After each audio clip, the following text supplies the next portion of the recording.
Welcome home, all. Thank you for being here. It is the 21st of July.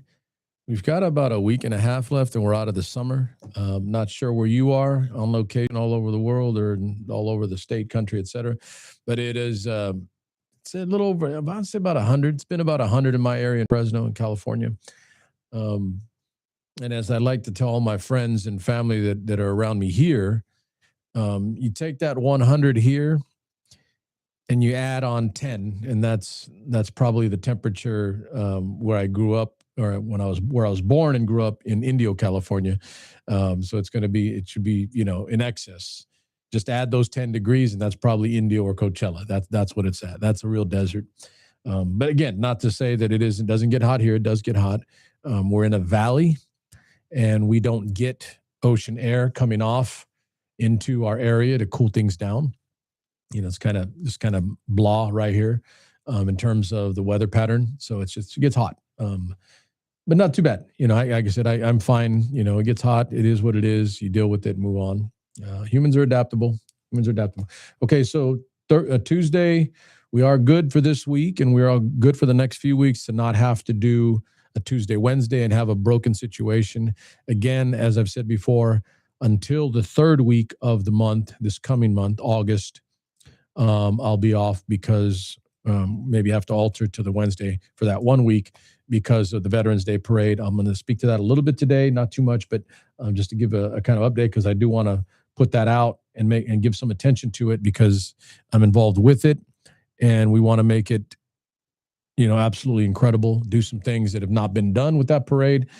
And quite literally, and for the record, I'm not trying to hyperbolize. I don't want to say like, okay, I'm involved with it, now it's going to be better. Don't want to do that. I don't like doing that. I think there's way too much of that as is when it comes to, political people. It's like everything was bad until they got there, right? They're there now, so it's going to be incredible and the greatest ever. I don't like doing that. What you should do, and again, this is military training for me, and that's why I'm like that. Some of it is background and raised a certain way, but a good portion of the specific methodology to that is my training when I was in the Army about adding to your unit or your team or the group that you're in, a team, a squad, company, etc., all the way on up, and not disparaging or taking away from what has gone prior, but quite literally learning from what was done before, the good and the bad, removing the bad, keeping the good, etc., and growing and being more. That's the method you should use, and not systematically or uniformly just shit on or talk crap about and make fun of or belittle everything that came before you if it wasn't you, which is kind of what we see today. Politically, that's norm now, and no more so than at the very top. Trump and his crew, everything was the worst when he wasn't there, and now that he is there, it's the greatest ever, which is asshat stupid, so I don't like doing that. I don't like beginning that methodology to be a part of an organization. So to that point, with regard to the Veterans Day Parade, so I'm on the committee, and it has been in the past, and I'm gonna, I'm still learning. I've only been on the committee for a handful of months, still learning about what has gone prior, good things, and I won't say bad things, even though some of that has been shared with me. I don't like doing that. Won't air dirty laundry just because. But the good things for sure that have been in place and have always been there are the reasons why we have the ability to construct or build something off of what was already there. And for those of you in the know, I'm a historian. I believe in knowing your past, not making mistakes of the past, not repeating fallacies or inconsistencies, inefficiencies, etc. I like taking what was there, amplifying the good, removing what was not good. That's a recipe for success. And that methodology, again, I learned in the United States Army.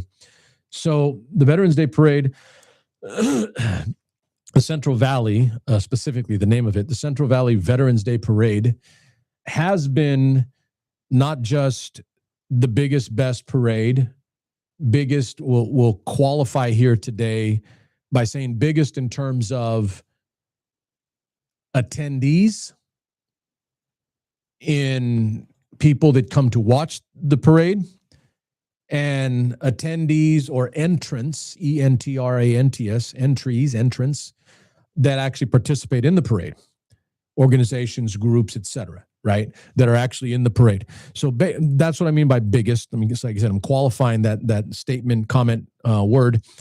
Biggest in the sense of how many people show up to watch and view and be a part of the parade, and how many people are in and involved with the parade. That's biggest. Okay. So it has been in the past, from everything that I've been told to this point, at some points or at different points in its own history, the Central Valley Veterans Day Parade, Central Valley of California, for those of you that are watching from outside California, Central Valley of California, the Central Valley Veterans Day Parade has been the biggest and best Veterans Day parade at some points on the West Coast, in California, the West Coast, etc. So that's heady. That's pretty big, right? That's a good name, good title, good view at where they have been, where they were, and here's my infusion. What I'd like to add, I want it to be at least that. Again, some more military training for you, some Army training. I want that to be our minimum standard.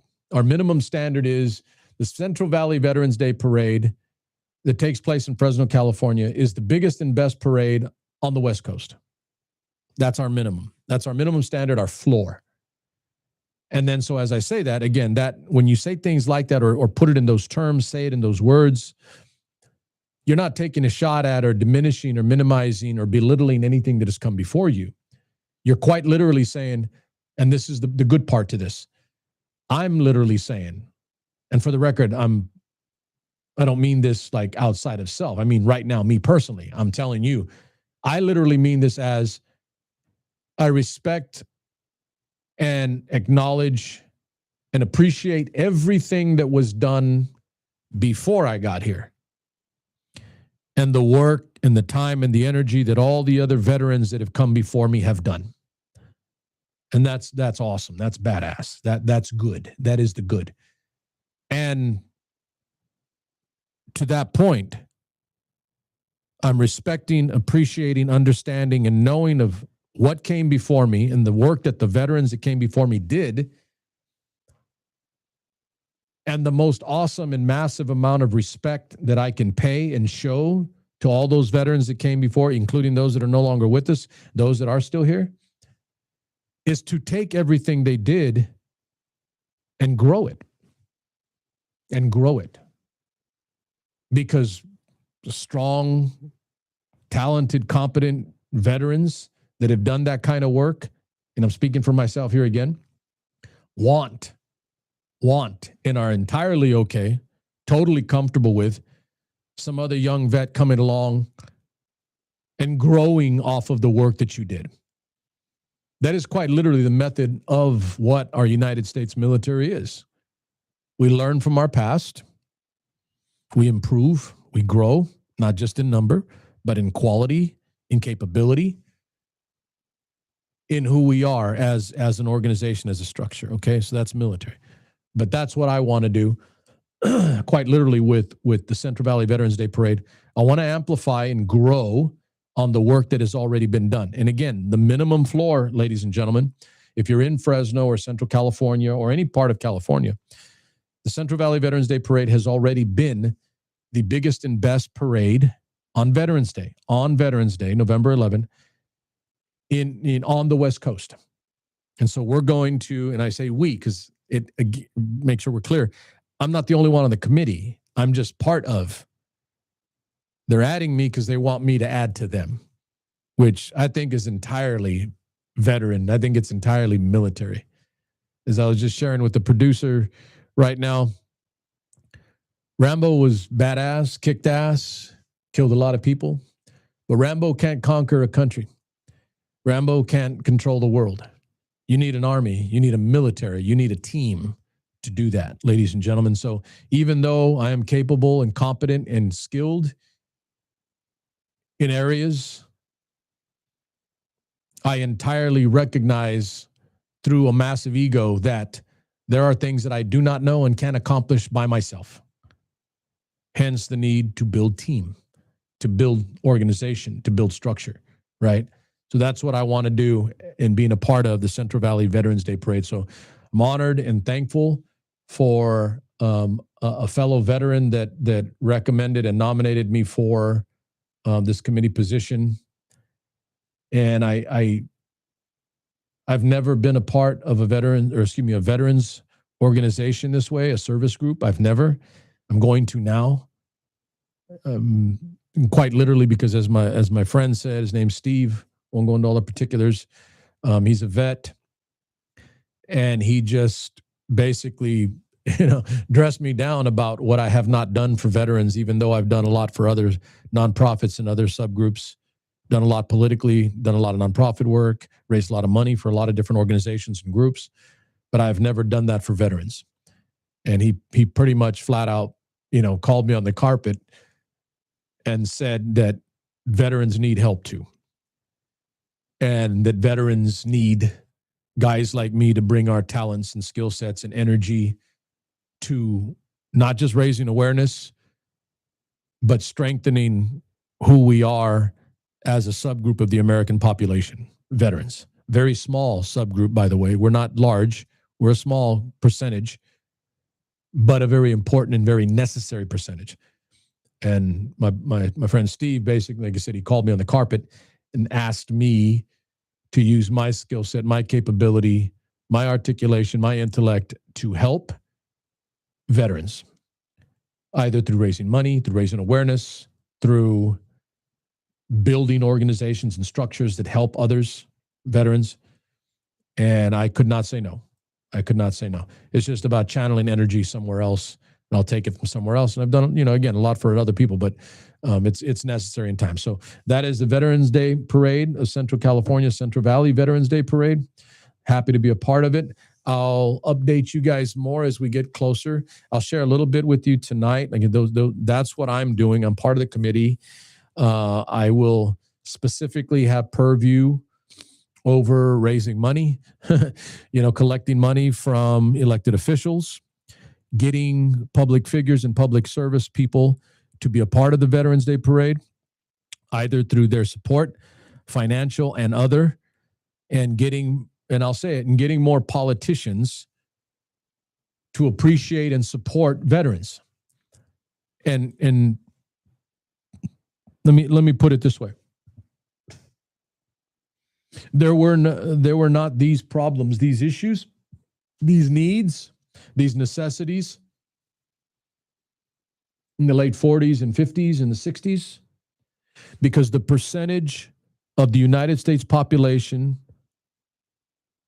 that were either veteran or knew veterans or related to veterans or had veteran friends was greater than the population percentages now. And I think I've said this before more than a few times on air. The population of this country is far larger than it was in the 1950s and 60s or 70s or 80s. It's bigger than it's ever been. Understandable, correct? However, the percentage of veterans, people that actually serve this country and wear the nation's cloth, is smaller by percentage. Because as the population of the country has grown, the number of veterans that represent it have decreased. And that has led to a decrease, and I will say it flat out. It has led to a decrease, not just in the general population, but definitely on the part of politicians who have not served, who don't know anybody that did serve. And I'll say flat out, there are some that just don't give a shit about veterans or people that serve. That's a fact. Now, depending on your political stripe, you may try or try not to find fault or issue with that. I can give a shit less. It is a fucking reality. That is a fact. Veterans are not appreciated by political people anywhere near the same way. Anywhere near the same way as our nation's past. And it's become worse. So part of my job and part of my purview is going to be articulating a message to political people, people in office, elected office holders, to convey to them the importance and understanding of what veterans do for this country. For the record, not for me personally. I can give a shit less about what I get personally, but I am bothered by the fact that my brothers and sisters that have worn the nation's cloth don't get the respect, especially the older dogs, okay, the older ones. Vietnam era, they're getting older. We're almost entirely devoid of the World War II veteran population, and now we're losing almost all of the Korean War population. So you jump forward and you get to the Korean group, or excuse me, the Vietnam group. Most of them are, and I'm going to get the times right here, but most of them, let's say 70s roughly, okay, in their 70s. And they are getting older, and they're starting to fall away. There's less of them. They're dying. And let's be blunt, the Vietnam era veteran, we know generically, I'm not saying uniformly every single one of them, but we know that generically the Vietnam era veteran wasn't exactly welcomed home like en masse, all of them. Some of them were treated poorly, differently, ugly, okay? And so fast forward to now, and my heart bleeds for that group and for any veteran older than me that has worn the nation's cloth, done the dirty for this country, and that isn't treated with respect and some minimum goddamn standard of appreciation for what they've done, for what they did. Okay? And that quite literally, and I think I'll wrap it up here on that point, but that is quite literally why, I'm going to be involved now in this parade, because that needs to be done, and I'm going to do that. And I'm going to go at it hammer and tong, tooth and nail, to make sure the political people understand the importance, value, and respect that they should have for veterans and people that have served this country. Okay? So Veterans Day Parade, Central Valley. I'm looking forward to it. I'll update as we go forward. Obviously, this is November 11th, so we have some months now before then, but it's all going really fast for me, by the way. There's a lot going on, a lot that I need to do. I will need help. For those of you that are watching my show or that are of like mind here, you give a shit about veterans, you respect what they've done. I'm not even necessarily asking for you for money. I'm just asking you for support, so your help. You can share video, do stuff like that. That's support. That's help. Listen, I'm a vet. I may not have 1 million views, but I'm honest. I'm straight. And when I come on this show, on our stream, I don't engage in hyperbole, lies, or garbage. I engage in fact. And I talk about the issues of the day. You may not like my political position on a particular issue, left or right, because depending on the issue, I can be left or right or center. But you're helping me. You're supporting a veteran that way. I'm a veteran. And for the record, there's not a lot of veterans out there getting massive amounts of views. And I kind of have an idea as to why. I mean, we'll get into that another time. That, for younger people, we're kind of boring, but we don't relate because we're not like them or we're not understanding of them. And a lot of people don't serve. There's the number again. If the world were populated with veterans, I'd probably have far more people watching wanting to hear what I have to say about veterans issues. But that's not the case. Instead, more likely, I get people chirping about what I don't do because they're not veterans, because they haven't served, and they don't know what the fuck it is to do serve. They don't understand it. Okay? So I'll ask for help and I'll update as we go. If at the very minimum, watch this. At the very minimum, this is what I'll ask of you. If you watch my show or you're anywhere near in the region, in Central California, Central Valley, I would ask that you go to the parade. Or, we'll get in this in a future show pretty soon. Or, if you cannot attend it in person, we will stream it live. It is going to be streamed. I will update you more about that. And this is what I ask. That when that time comes, if you cannot attend the Central Valley Veterans Day Parade in person, I'll ask that as a minimum, you watch it on the stream, and I'll provide all that as the time comes and we get closer to the November 11th.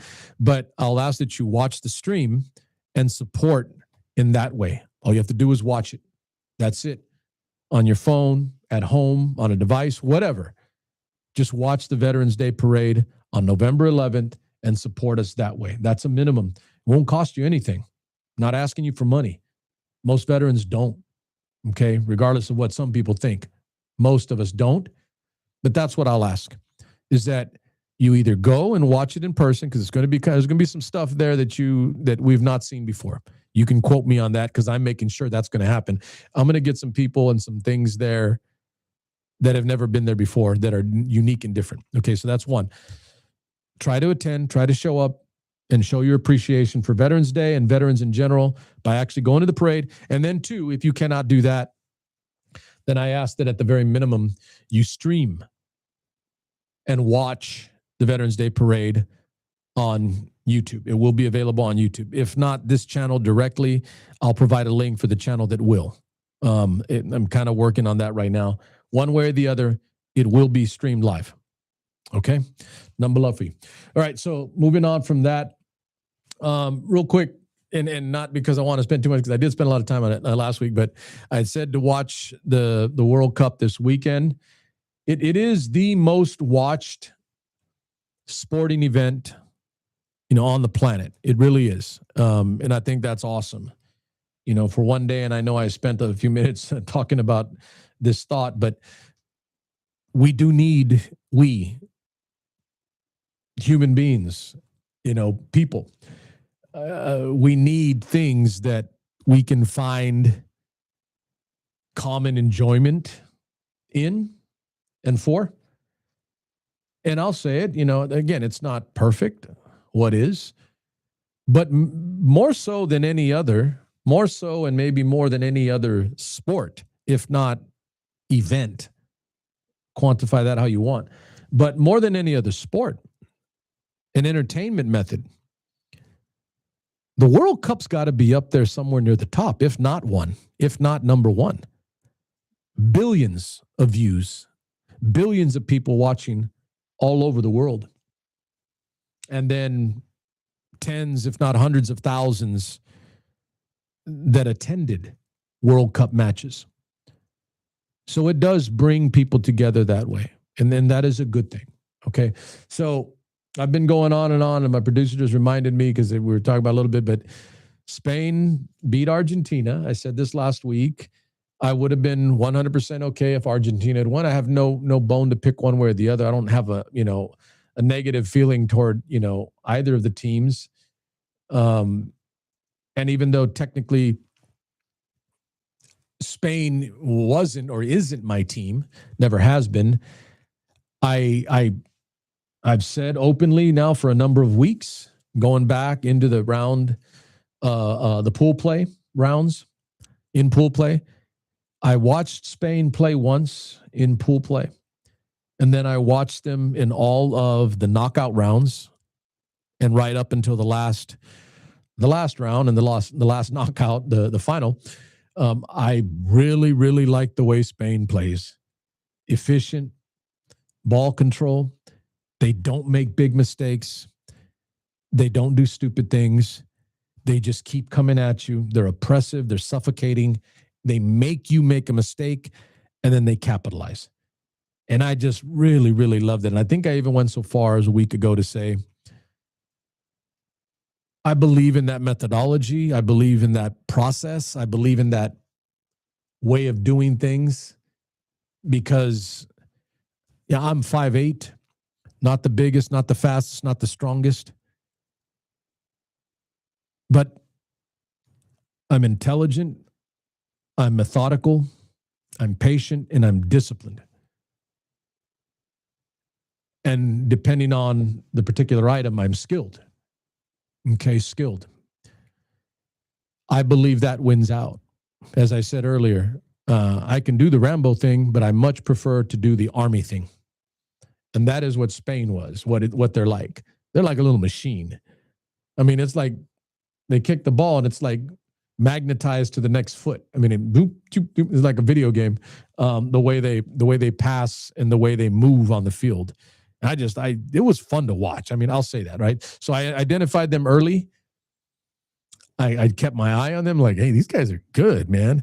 And I think I even said last week that they don't have a Messi, they don't have a Ronaldo, they don't have even a Luka Modric from the Czech side, a lot of, stars that way, but damn, they're efficient. Damn, they're a good team. They're mechanical. They're methodical. They just beat you. They beat you down, and then they finish you. And one quick stat, last point. They gave up only one goal the whole damn tournament. You know how hard that is? That's pretty badass. I thought that was something. Okay, they only gave up the one goal. I want to say it was in the quarter or the semi. I think it was the quarter.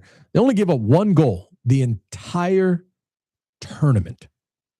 I apologize for not having the number specifically, but 3 matches in the round robin, round of 32, round of 16, quarter, semi, and final. 5, 6, 7, whatever the hell it is, right? Matches. They gave up one goal. That's impressive, right? But again, it speaks to they're always on attack. They're always moving the ball. Great defense is a good offense, right? That kind of philosophy. But anyway, so I'll say I thoroughly enjoyed watching Spain play, and I thoroughly enjoyed watching them play in the final. And as I said a little earlier, I didn't have an issue of Messi, and I think I was just talking about this right before we went on air, even down to into the overtime, into the extra period. I was always in the back of my head, and I'm sure I'm not the only one on the planet, definitely not in Argentina for sure. I was always wondering if Messi was going to pull something out of his hat and tie it up and send it to penalty kicks, right? I was wondering about that. How is he going to do this? How is the magician going to find a way to keep him in and find a way to win this game? I literally, even though I was impressed and I thought Spain was awesome, and I definitely thought, I've always thought, I thought they were the better team. I just kept wondering if Messi's got something left to pull out of the hat and send it into penalty kicks, and then they win it in penalty kicks or something. So I'm being honest and straight. I was worried for Spain that the little dude was going to pull something out, and then here we go, right? But and I don't think I'll get quibble too much, but I think I will definitely say I honestly believe the best team won the World Cup. I absolutely believe that, because I watched them the whole time running up through the rounds, and I don't think there was a better team than them. Team.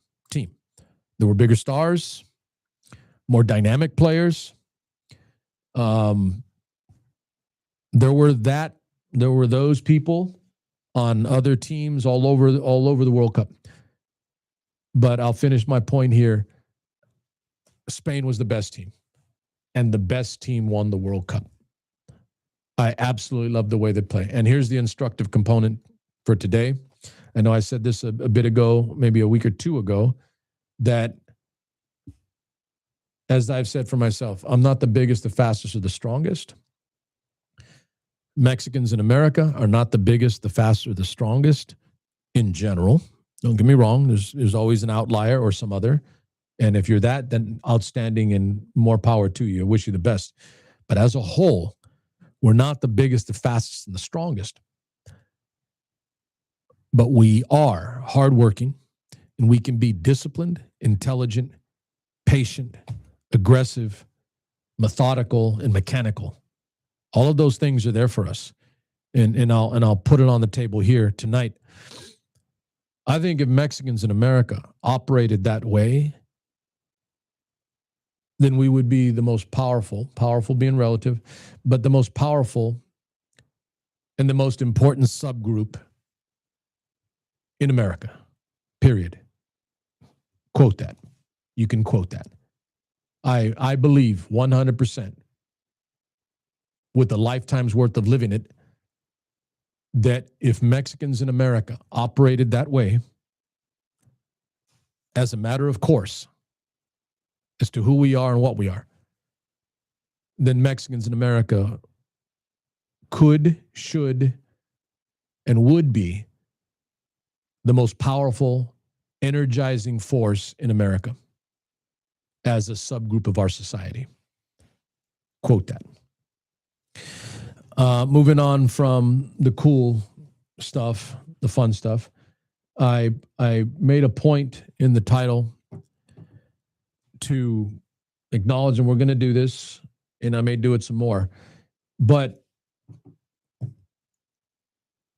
this clown excuse for a war, this Trumpstein war, illegal, unconstitutional, and incompetent as any war in our nation's history. And I believe it will be classified as the worst, as history with its beautiful and clear lens filters through the decisions and the actions of this administration and our prosecution of this war. I believe that over time it will be seen as such. Okay? So a couple things that I'm going to point out that I have said or said earlier, and not to to make it a point of pride or a point of, look, I was right and this is where it is. But I will say that there were some things that I'm right on and they're happening that I've said earlier, that I've called out earlier in advance, and now they're taking place and they're happening. A couple of them. One, I stated a week or two ago, and it's almost literally as a matter of, again, just as a byproduct of what has come or what we're doing or where we're at currently. I think I titled one of last week's shows Quagmire, Quagmire, Quagmire. I have believed and continued to believe and be confirmed in my belief that we are embroiled and enmeshed in a quagmire. And without getting into I can pull it up now and give you a dictionary definition, but quagmire as it relates specifically to this particular time, this war, this Trumpstein war, illegal, unconstitutional, and incompetent. I believe it is a quagmire because, as I stipulated and said last week, the understanding of a quagmire is it's like it becomes a problem and like a quicksand, morass. It just keeps bringing you down and causing you problems, and problems grow out of it, and you can't get out of it. You can't stop it. It just gets worse. With relation to this war and in context for the time that we are in now with this administration and the leadership of it, Hegseth, the laughable and laughably unqualified worst Secretary of Defense in our nation's history, this is a quagmire. And my point is, I said this was a quagmire a while ago, and now I'm seeing or beginning to see more people, more coverage, more news people or hosts, etc., calling this a quagmire. I recognized it early for what it is. And my point to bring it to you again is that I don't think I know everything, but I do know some things. And I will say that openly. And if I'm wrong, then so be it. And I'll call myself on the carpet for being wrong. But I've said this war is a quagmire, and I believe that 100%, and it is proving to be the case. And here's the thing with the inertia of stupidity, the inertia of incompetence, the inertia of making dumb shit decisions that compound the stupidities and the excesses, the inefficiencies and the wastes and the mistakes. They compound and they get worse. It's like trying to sweep a problem under a rug, and you're sweeping so much dirt under the rug that before you know it, you look over there and it's no longer a rug. It's literally a pile of dirt, a mountain of dirt covered by a tiny piece of cloth on the top because you were sweeping things under the rug. It gets worse. It doesn't get better. So again, as I pointed out, and I wanted to make a point there to prove the point to you, again, I don't think I know everything, but I do know some things. And every time that I call these out, every time I point these out, every time I say it's a quagmire and you start to see that word being used more and more because it's in effect true, You will believe the things that I tell you. You will believe that I might actually know something, that I'm giving you truth and honesty. Because what I'm speaking to you of is not out of ignorance or stupidity. It is based on a lifetime's worth of reading, studying, knowing, and of course, being in service. Even though I'm not doing what those guys are doing right now, I didn't have to. But I do know, and I do see it. This is a quagmire. This is the Trumpstein quagmire. Not going away. It's only going to get worse. Okay, it can only get worse. I've also said that. Let me put a pin on that as well. I have said this war can only get worse, and I believe that 100%. For those of you that are too stupid or in the cult, let's be blunt. I'm not Mickey Mousing around the stupid word anymore. You're stupid if you believe the shit he tells you and you keep asking for more. Then you are stupid. He said this war was done the first night. He said that they obliterated all the air capability, all of their Navy. And to my point here, the larger on the second half of the show is 3 more Americans are dead. And I think the total is up to 18. Now, for those of you that are crass, crude, and stupid, you're like, oh, it's only 18. It's 18 American deaths. It's 18 American uniformed service personnel that did not have to die. Did not have to die. Because nobody in their goddamn right mind is going to tell me and look me straight in the eye and give me, convince me, and get me to understand or believe that this war had to be started. That this war had to be done. Bullshit. It did not. It did not have to be done. 18 American deaths did not have to happen. The future deaths that are coming, because as of right now, there was supposed to be a peace agreement. There was an MOU, a memorandum of understanding. Oh, they went back on it. What did you expect, idiot? You've killed their people. You took out their leader. You replaced him with his son and a harder group of individuals that are actually more aggressive and hating of the United States. And you expect them to sign a peace treaty and roll over like idiots. I've already said more than a few times on air, and I'll argue it literally with anybody. The Iranian people, the people that live in that part of the world, they are a hard people. They are tough. They've seen some shit in their days. They've withstood a lot. They've literally seen everything from Sargon, Alexander the Great, back to Napoleon and us, and everything in between over the course of thousands and thousands of years. And yet they still exist, and yet they're still there. And we think we're going to wipe them out and control them? That is historically world-class stupidity. Historically, world-class stupidity. More Americans will die. I'm going to add this piece here because it's starting to pop up, and I know I've said this too before. Again, I'm reminding you of some things that I've already said to reinforce my credibility with you as my listener, as my viewer.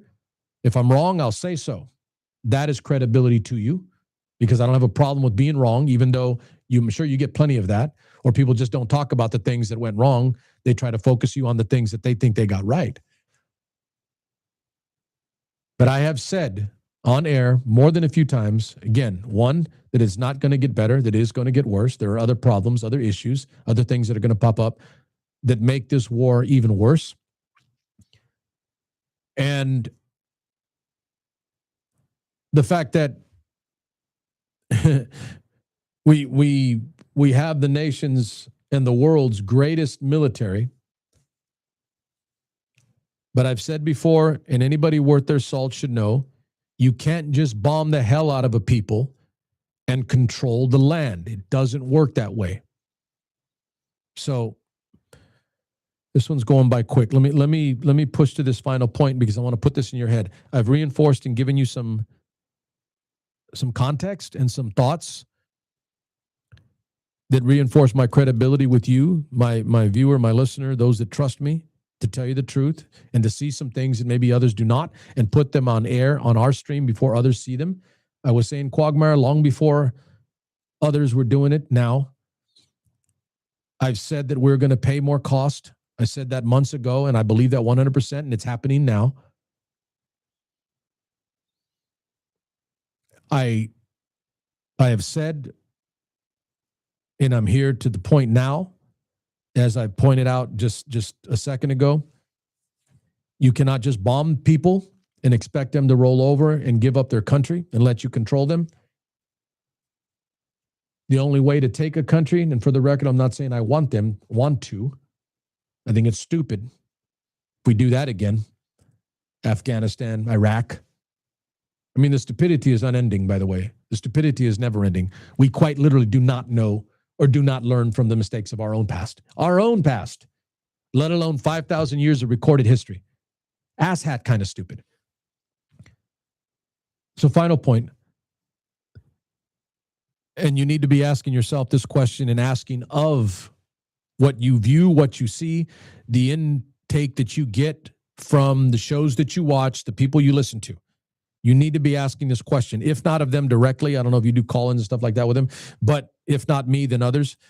When you're watching and viewing and listening and seeing things, reading or watching something on a news channel or podcast or a stream, continue to be mindful of and ask yourself the question, what is next? What is next? Where does this end? Where does it stop? Clearly, it's not stopping. So are we going to put soldiers on the ground? That has to be a legitimate question to be asked now. Now, I don't want it, not because I'm afraid or unwilling to die for my country. I was, and to some degree, I'm still willing to do so if the situation warranted or were necessary. I still would. So I have not that issue. I have not that fear. But quite literally, the job of older veterans, is to be mindful and cognizant of and aware of what younger vets are dealing with, meaning those in uniform. Still in, remove the vets. Those that are still in uniform, those that are still serving. Veterans, good ones, actually give a shit about young men and women that are still in the uniform. We care. We care. And that is my concern. I am concerned. And for the record, I do have ex-wrestlers and former students that are currently serving and are in uniform currently. I'm not that far removed from my time as a teacher and as a coach, as a teacher and a U.S. history teacher and as a wrestling coach. I do have some of my former students and wrestlers that are still in uniform in a variety, Navy, Marine Corps, Army. I don't know if I've got any Air Force guys. I'm not sure about that, but I do have in other uniformed service branches. So yeah, I give a shit. And not just because they were with me, but I care about young men and women in our nation's cloth in general. And the greatest thing that any veteran can do, and for that matter, any American, if you're a good American, is actually give a shit about our men and women in uniform and how they're being used and how they're being asked to sacrifice their lives for stupid wars, for stupid engagements, for stupid conflicts. That is my concern. That is where I'm from. So again, I'm asking you, my viewer, my listener, if you're watching right now, pay attention, watch, ask the question, where does this go? When does it end? And are you going to send more kids to go die? Are more kids going to get killed? And I think, let me sidebar real quick to add to that. I have concerns with, and this is beginning to come out. Again, this is something that I was saying a little bit ago. I have said this on air prior, at least within the last month or two, that I have legitimate concerns as a veteran for being told the truth about how many men and women have actually died and how many men and women in uniform have actually been injured. I don't believe them. That's my point. And you shouldn't either. I think if we're not being lied to directly, I think information is being held indirectly. And as I say that, anybody with half a brain, anybody with half a mind, anybody with an inquisitiveness and a genuine concern for our military and our people in uniform, our young men and women, you should wonder about that. I'm telling you point blank, I believe that there are more casualties that we do not know about. I believe that. There's too much that has gone on. There's too much that is possible to have gone on the part of Iran and its proxies and other terrorist organizations aligned with Iran and that execute their orders for them. I believe that there are definitely bases and other parts of our uniformed military presence in the Middle East that have been hit and that soldiers have either died or been injured greatly in number or in effect. I believe that. You should too. And for the record, as I've said before, and I say often, if I'm wrong, I'm glad and I'm happy and I'm thankful because that means that more Americans are not dying, more Americans are not getting hurt. If I'm wrong for that, then I don't know what kind of America you're living in. So that's my last, we're going to finish there, but that's my last point to you as my viewer, my listener, Supermex Nation, the show for the thinking Mexican and the thinking American in general. You need to be asking those questions, if not overtly, then definitely personally to yourself when you're watching and trying to pay attention and trying to sift through the morass and the bombardment of information that comes to you in the form of news or streams or pods or whatever. You need to ask yourself those questions. How many more are dying? How many that we do not know about? How many more people are injured? How many young soldiers are going home without a leg? How many young soldiers are going to go home with disrupted and damaged hearing or sight or some other impairment or handicap that they've incurred because of this war that we did not have to be in? And finally, a very, very simple and overt reminder to you directly as we finish the show tonight. This is a grossly unpopular and unsupported war. It is one of the most unpopular, if not at least in the modern era, with our ability to monitor and poll and take the nation's temperature on. It is probably the most unpopular and unwanted war in American history. So when I say that men and women are dying for no damn good reason, I mean that. Because me and probably around 8 out of every 10 Americans, if not 9 out of every 10 Americans getting up there in number, 70 to 80%. And I'll tell you what, I'll see if we can get some polling data because I think there's some stuff coming out tomorrow. We're back on air Thursday. Maybe I come back with that. Yeah, let me make a point to that. I'm going to do that now. Get polling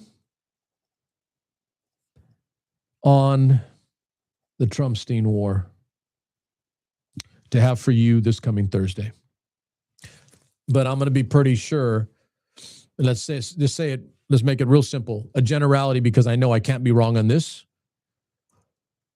The overwhelming majority of this country is not for this war. The overwhelming majority of this country did not authorize, sanction, believe in, or want this Trumpstein war. Period. No argument, no debate. Fact. Simple.